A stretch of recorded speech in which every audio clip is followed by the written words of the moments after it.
I am Dracula. Bela Lugosi. I remember him scaring the daylights out of me when I was a kid.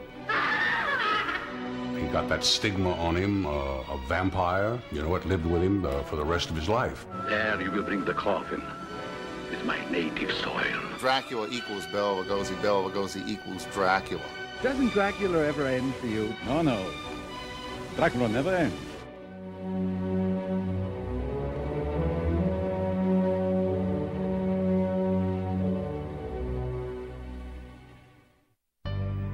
He was the epitome of the suave, cultured European actor. His continental manners, dark good looks, and imposing presence made him an ideal candidate for the kind of romantic heroes he longed to play. But for millions of audiences around the world, Bela Lugosi would forever be associated with one role, that of the bloodthirsty Transylvanian aristocrat, Count Dracula. Ironically, it was in Transylvania on October 20th, 1882, in the quiet town of Lugos, Hungary, that Bela Ferenc Dejo Blasco was born. The youngest of 4 children born to Paula and Istvan Blasco, Bela showed little enthusiasm for school. He much preferred music and singing, interests that were not shared by his banker father, a strict disciplinarian who expected his son to follow in the footsteps of his older brothers and learn a conventional trade. But from an early age, Bela demonstrated a headstrong nature that rivaled that of his father, and the tension that grew between them was fierce and palpable. He left home when he was 12 years old to go out and make his way in the world. My father at that time wanted to quit school and had an ambition to be an actor, and so he worked starting when he was very young and was independent. His parents thought that he should stay in school, and so apparently there was quite a rift between my father and his parents. Bela had no further contact with his family until 1 year later, when he was stunned by news of his father's death.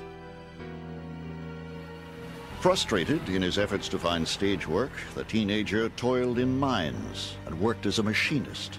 But adversity only fueled the boy's theatrical ambitions. He always wanted to be an actor, and he finally achieved it just by perseverance. I remember him saying that he hung around the stage door of the stages there in Hungary, and finally somebody gave him something to do on the stage. Bela Blasco made his first recorded stage appearance at the age of 20 and was soon appearing regularly with regional theater companies in a variety of roles. He told me on the stage in Hungary, he had played Hamlet, Macbeth, a lot of the wonderful classical roles. And I was very, very impressed, to the point of where I said, wow, you did those things, really? So that when you deal with the Bela Lugosi, you're dealing with what was a very good actor. The early decades of the 20th century were a golden age for the Hungarian theater, due in no small part to the international reputation of the country's leading dramatist, Ferenc Molnár. His exquisitely crafted plays, such as Lilium, The Devil, and The Guardsman, offered tremendous opportunities to an actor of Bela's talent, looks, and burning ambition. It was this ambition that prompted him to adopt a series of stage names in an effort to secure as many roles and as many chances for fame as possible. He performed under the name Aristide Olt and maybe other names. It was somewhere early in his career, though, that he adopted the name Lugosi after the town Lugos where he was born. At the age of 28, Bela Lugosi was given one of his most important breaks. He was chosen to take over the male lead in a 1910 production of Romeo and Juliet. Lugosi's lusty interpretation of Shakespeare's star-crossed lover proved controversial and popular. He was obviously a very gifted person. He had a very powerful presence on the stage and off the stage. And he was the type of person who went to the utmost lengths to perfect his craft and his trade. He used to tell me about how long and how hard he would work at each role that he would play. This was so ingrained in his life that he was really first and foremost an actor. By 1913, Lugosi had achieved every Hungarian actor's dream, an invitation to join the National Theatre of Budapest, one of the country's leading state-subsidized companies. Though his work was limited to supporting roles, the National Theatre offered him the chance to work with the most distinguished actors and directors of his generation, a generation soon lost to what became known as the Great War. In World War I, in Hungary, actors were exempt from military service. My father nevertheless believed in the cause that his country was fighting in, and he did join the army. So he was on the front lines in the ski patrol and was injured there and finished the war, I believe, in the hospital, never was back in active duty again. At that time, he was a captain and received the equivalent of the Purple Heart for his injuries. At war's end, the 35-year-old veteran returned to the National Theatre, where he continued to dazzle audiences with an almost messianic stage presence. In Hungary, they had a system where you would be ranked, actually. Each actor would perform the same part as the years would go by, and they'd judge one actor against another performing all the classic roles. My father, for example, played Jesus, and he actually looked like Jesus in that part, or at least how Jesus, is normally depicted. And he rose in the ranks and eventually was ranked #1. It was at this same time that Lugosi married Ilona Smik, the daughter of a prominent Budapest attorney. But their union was troubled from the start by Bela's hair-triggered jealousy and the fact that Ilona's parents disapproved of her husband's unstable theatrical career. To make matters worse, post-war Hungary was rife with political struggle, and the theatrical community forged alliances with the revolutionary regime in the hope of improving working conditions. Lugosi, among the most visible of the organizers, was branded as a traitor when the revolution failed. Fleeing with his wife to Vienna, Ilona's parents forced her to return to Budapest and file for divorce. Bela was devastated. This woman who was his first love was really somebody who he always felt very strongly about. A woman who I think he always loved all his life. Shortly after starring in his very first film, The Leopard, in 1917, Bela moved to Berlin and found employment in the thriving German film industry, playing featured roles in such films as F.W. Murnau's Der Johanniskopf, an early adaptation of Dr. Jekyll and Mr. Hyde, and The Deerslayer.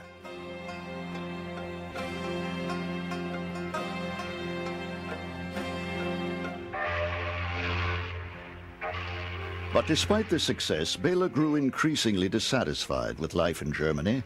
Unable to return to Hungary, he worked his way across the Atlantic as a ship's engineer. Landing in New Orleans in the summer of 1921, he found his way to New York City, where he managed to obtain political asylum.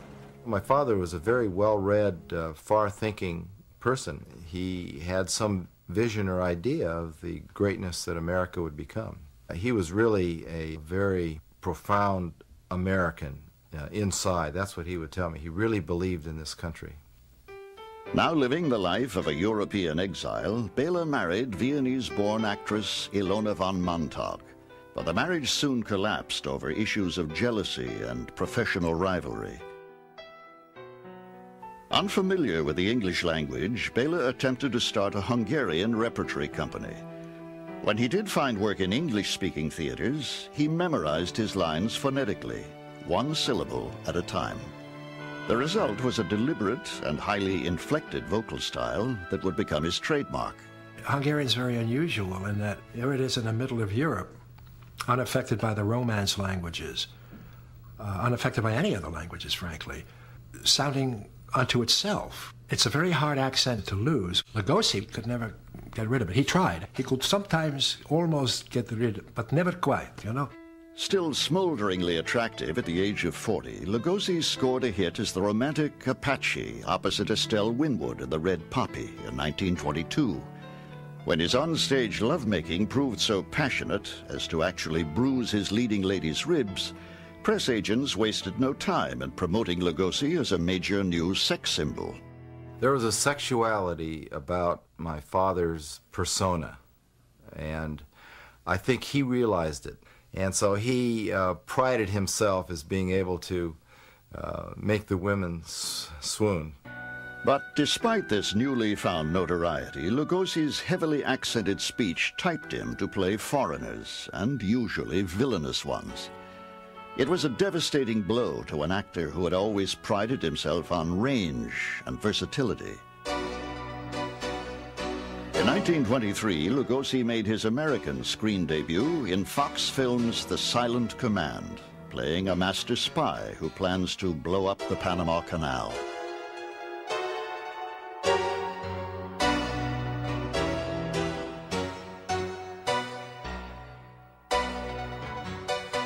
In The Midnight Girl, a goateed Lugosi appeared in the role of a lecherous theatrical impresario.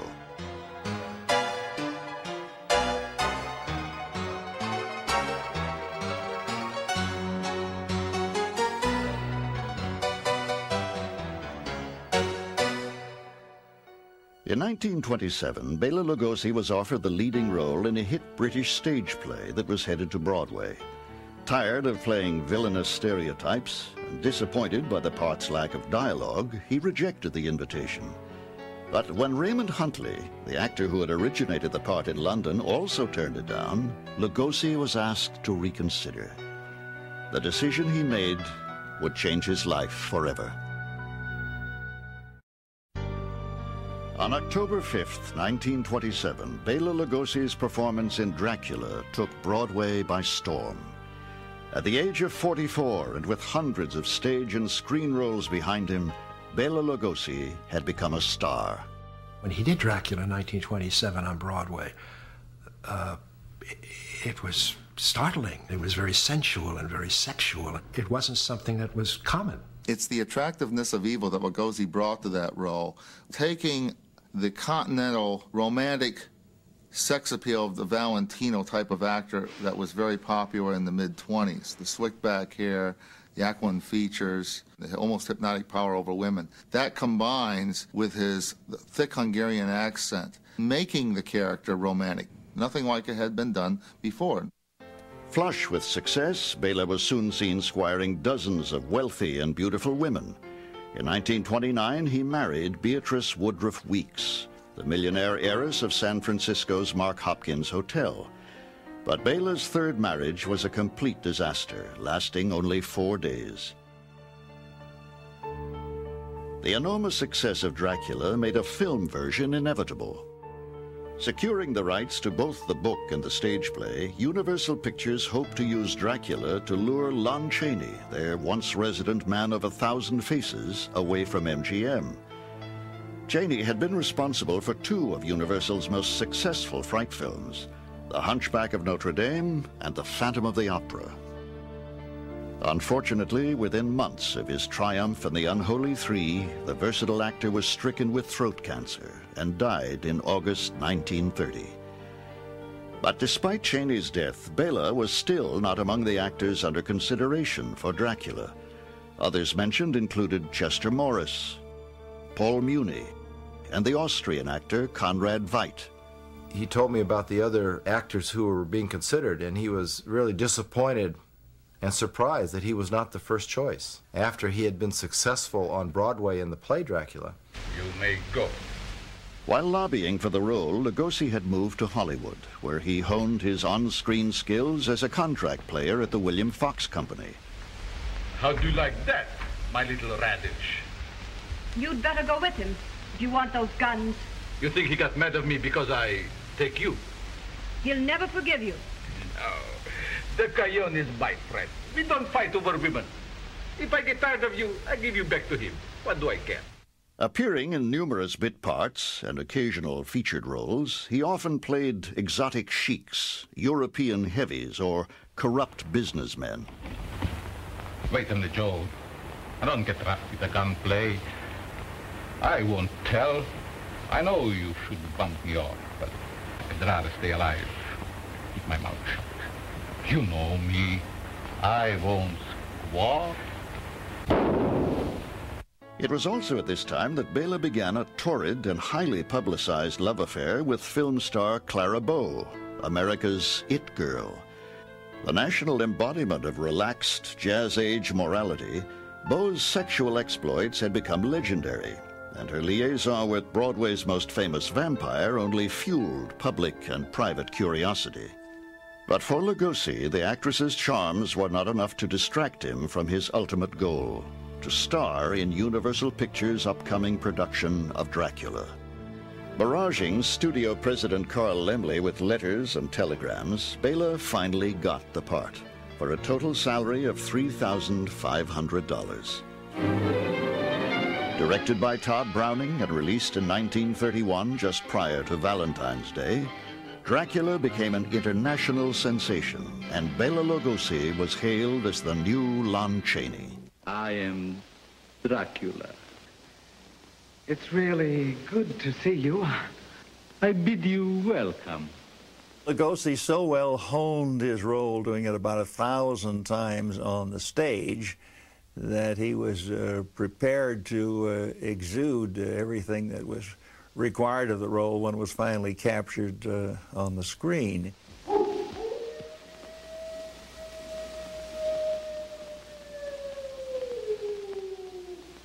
Listen to them. Children of the night. What music they make. Beneath the character of Count Dracula, there was a magnificent actor operating. And I believe that it was the thing that all good actors bring to a role. The sincerity, the concentration, the believability of being that character. This is very old wine. I hope you will like it. Aren't you drinking? I never drink wine. Bela Lugosi is perhaps the most outstanding purveyor of a very stylized, highly theatrical, melodramatic type of screen villainy that we hadn't seen prior to his type of portrayals, and we haven't seen since. Van Helsing, you are too late. My blood now flows through her veins. She will live through the centuries to come, as I have lived. And I will have Carfax Abbey torn down stone by stone, excavated a mile around. I will find your earth box and drive that stake through your heart. Lugosi and his interpretation of Dracula, we have a marriage of sex and death. And I think that our ongoing fascination with both sex and death is very significant in his career and why he has become a cultural icon. Now successful and confident of his future, Bela Lugosi became an American citizen. He was also sought after by the Hollywood press, who delighted in portraying him as a dark and mysterious European. Well, would you like to play in any more mystery parts in the future? Yes, why not? I see it. They're very interesting. But I would rather have it combined with some romance. It has a much greater appeal to the audience, and even the box office of the producers would gain more. Romance is very important. Well, speaking of romance, do you ever go to any Hollywood parties? No. I guess I'm pretty much of a lone wolf. I don't say I don't like people at all, but to tell you the truth, I only like them if I have a chance to look deep into their heart and in their mind. Besides, I don't even know how to play that, what do you call it, ukulele. Realizing that horror movies were a potential bonanza, Universal Pictures rushed to feature their new star in a screen adaptation of Mary Shelley's classic, Frankenstein. Submitting to a makeup test, Bela disapproved of playing a mute role, especially one in which his handsome features would be buried under pounds of makeup. He asked for the script, and there weren't any lines. And I think it was just a matter of pride. He considered himself an actor, and that having a role such as that where you just make grunts and other sounds wasn't anything that he wanted to do. The part went instead to a relatively unknown 43-year-old actor named Boris Karloff. It's alive! It's alive! It's alive! It's alive! Released just 8 months after Dracula, Frankenstein proved to be an even bigger hit. Universal now had 2 successors to Lon Chaney and lost no time in creating a slate of ever more macabre fright films. Dr. Miracle in the Rue Morgue is guilty of 4 murders so far this week, and by now perhaps a 5th. Directed by Robert Florey, Murders in the Rue Morgue offered Bela an opportunity to prove his range and versatility. But the film fared poorly with critics and audiences, and Universal declined to extend his contract. Boris Karloff, it seemed, was the studio's new horror superstar. Lugosi made a mistake by not taking the monster. Had he played the monster, I think that he would have softened that image of the vampire. I think he would have gone on to be recognized by the audiences as a rather versatile actor who could do different things. At last, I'm king of all. Afraid of repeating what he considered the mistake of his life by turning down Frankenstein, Lugosi accepted virtually every job he was offered. To the future, monsieur. In 1932, he appeared in what is widely considered one of his best roles as the Voodoo Master in the independently produced horror classic White Zombie. You must put the light back into her eyes and bring laughter to her lips. You paint a charming picture, monsieur. One that I should like to see myself. Although he excelled at playing powerful and commanding screen figures, the proud and at times temperamental Lugosi found himself typecast and powerless to secure a long-term studio contract. Nevertheless, he enjoyed a lavish Hollywood lifestyle, often living beyond his means. He savored the best wines, smoked the finest cigars, and dined at expensive restaurants. But a scant year after his triumph in Dracula, Bela was forced to file for bankruptcy.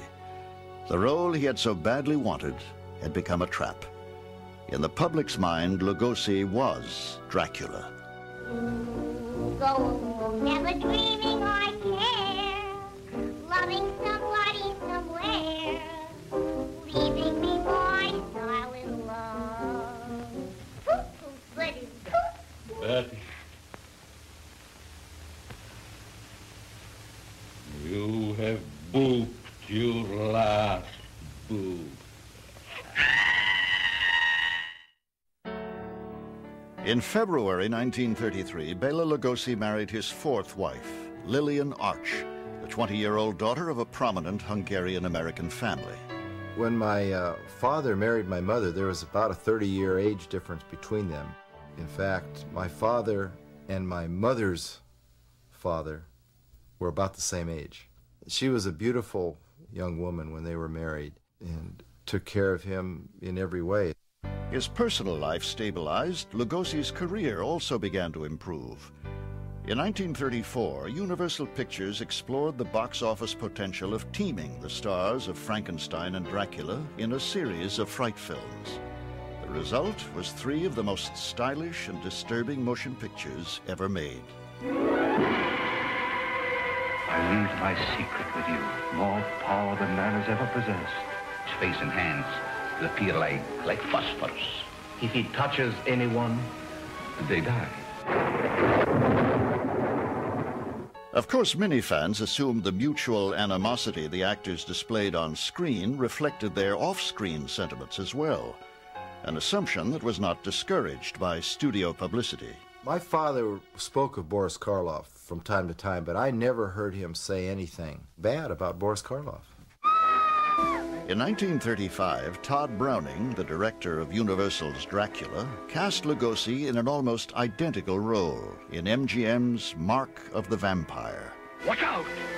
They may be hovering over you, or you, or you! In an effort to avoid typecasting, he took smaller parts in occasional non-horror films, films that showcased his versatility as a character actor.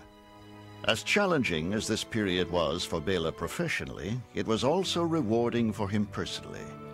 On January 5th, 1938, the 56-year-old actor and his wife Lillian enjoyed the arrival of their only child, Bela Lugosi Jr. Benson, turn on the generator. That same year, Universal Pictures began production on a third installment in their immensely profitable Frankenstein series, Son of Frankenstein. Second billed to the popular Basil Rathbone, Boris Karloff reprised his most famous role as the immortal monster. But the film's most outstanding moments were provided by Bela Lugosi's brilliant interpretation of the demented, broken-necked Igor. You see that? They hanged me once, Frankenstein. They broke my neck. They said I was dead. I can't mend a broken neck. Nobody can mend Igor's neck. It's all right. Son of Frankenstein was one of Universal Pictures' biggest hits of the year, and Bela Lugosi's performance helped to re-establish him as an actor of great ability. When America entered the Second World War, Lugosi spent considerable time assisting the war effort, often making personal appearances at military bases and factories, and in tongue-in-cheek newsreels, he urged the public to donate blood. Here, for instance, is Bela Lugosi, the screen's #1 vampire who's decided to pay back some of that blood that he's borrowed. This, ladies and gentlemen, is a scene in which any actor really gives his best. Well, of all things, coffee and donuts. No, Bela, you mustn't. Remember your career. How can fans believe you're a werewolf if they've seen you dunking? Another illusion gone. It's getting so a man can't even believe in vampires anymore. At home, Bela was a firm but loving father. And like his own father, he believed his son should possess good manners, discipline, and a fine education. He was always teaching me about being honest, being hardworking, and I started military school when I was 6 years old. And I think that he felt that this was his duty to do that, to bring his son up to achieve. He loved his family. He paid a lot of attention to me when I was at home. His friends were artists and musicians, and so he would have parties where there would be, music and dancing and lively discussion. Dad collected stamps, so there'd be times which would be quiet time when he would be sitting there putting the stamps in the books. I also remember that he loved dogs, and we always had big dogs around the house. I have very nice memories about my father. Now in his 60s, Bela Lugosi began suffering from debilitating leg and back pain. Pain that was not eased by the heavy costume and elaborate makeup he was required to wear for his next role, as the monster in Frankenstein Meets the Wolfman. Of course, the grim irony of appearing in the role he had turned down a decade before did little for the aging actor's morale.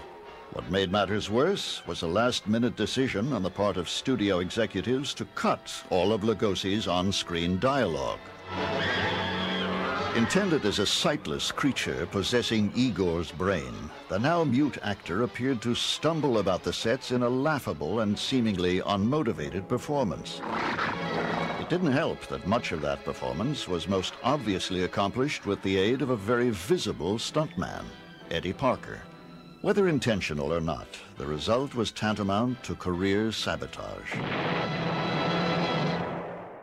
The soul will wander through the night, and it will never find where her body rests. In 1943, Bela reclaimed his Dracula cape in Columbia Pictures' Return of the Vampire. For copyright reasons, his character was called Armand Tesla, but fans had no difficulty recognizing the real Dracula when they saw him. Bela Lugosi could still command top billing, if not top wages. Unfortunately, most of the pictures in which he was asked to appear were Poverty Row quickies. A lot of people say that he didn't have good career management, but on the other hand, that was just the way he was. He loved to work, and no matter what quality the picture was that he was in, he always gave a first-class performance. And I feel myself going back to the animal instinct. I try to fight it. I lock myself in there with him, fearing that I might do something terrible. One bright spot in this otherwise bleak period was offered by executives at RKO Studios.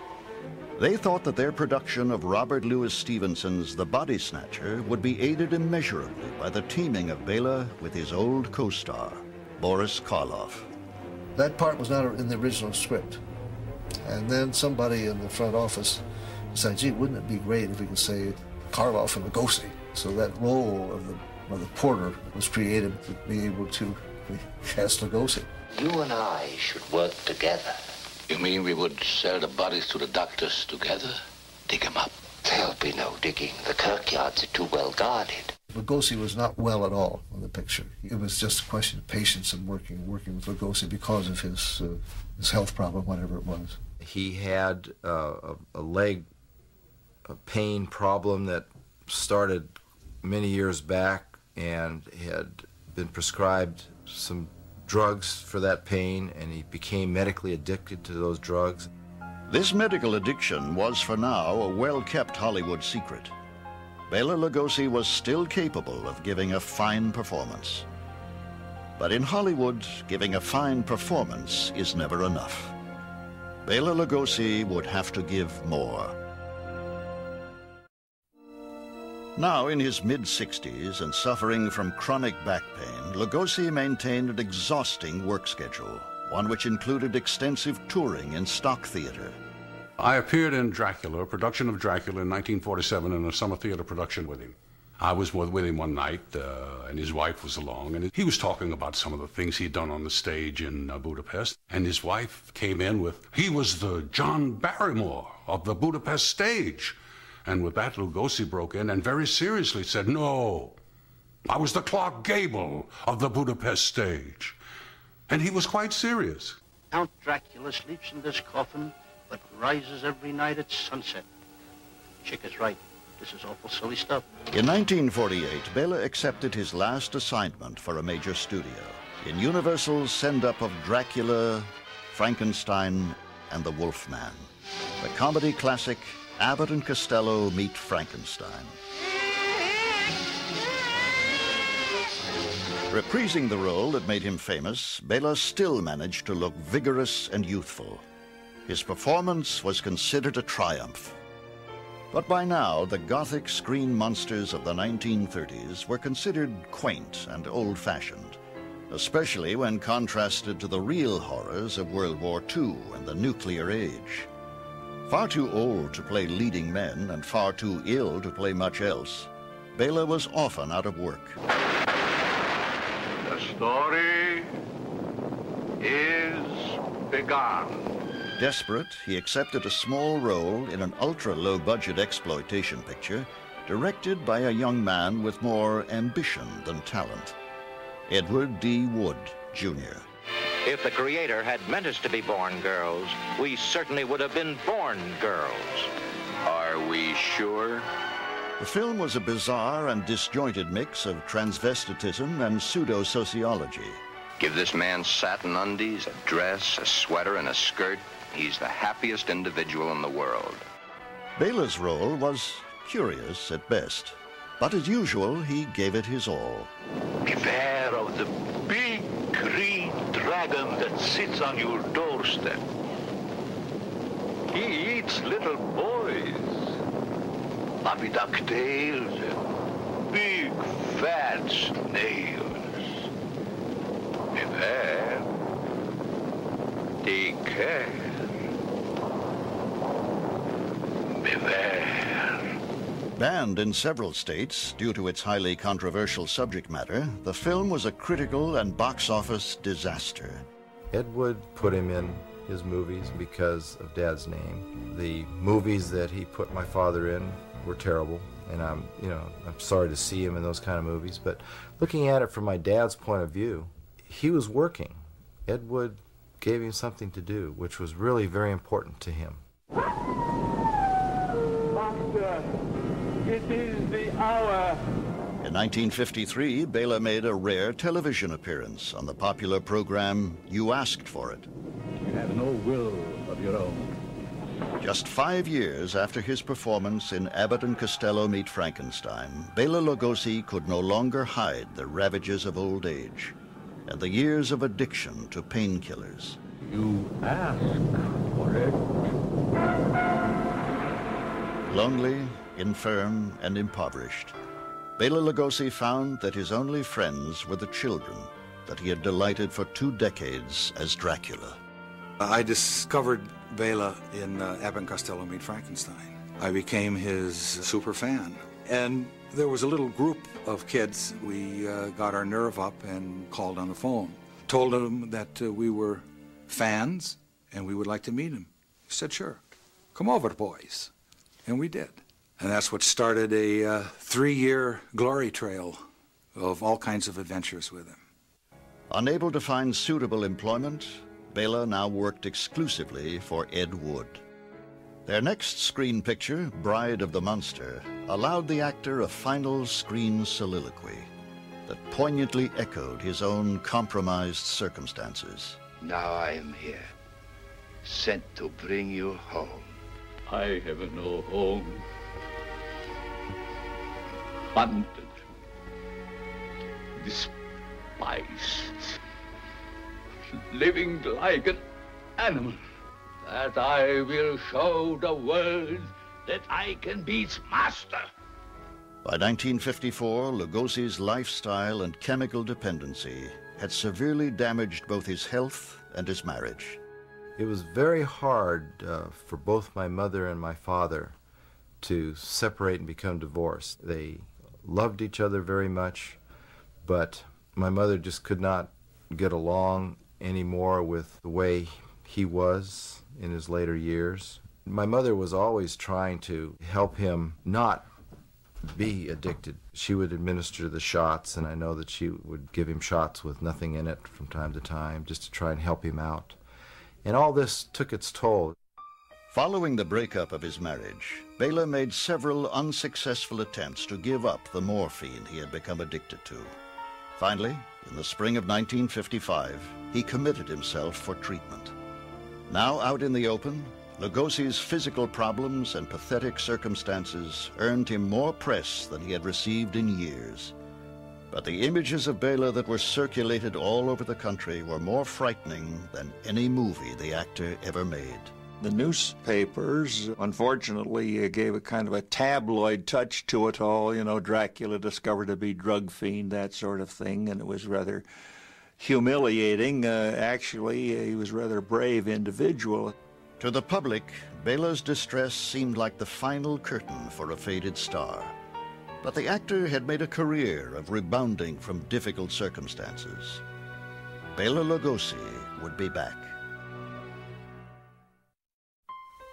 3 months after his voluntary commitment to a state hospital for narcotic addiction, Bela Lugosi astounded the world with a full recovery.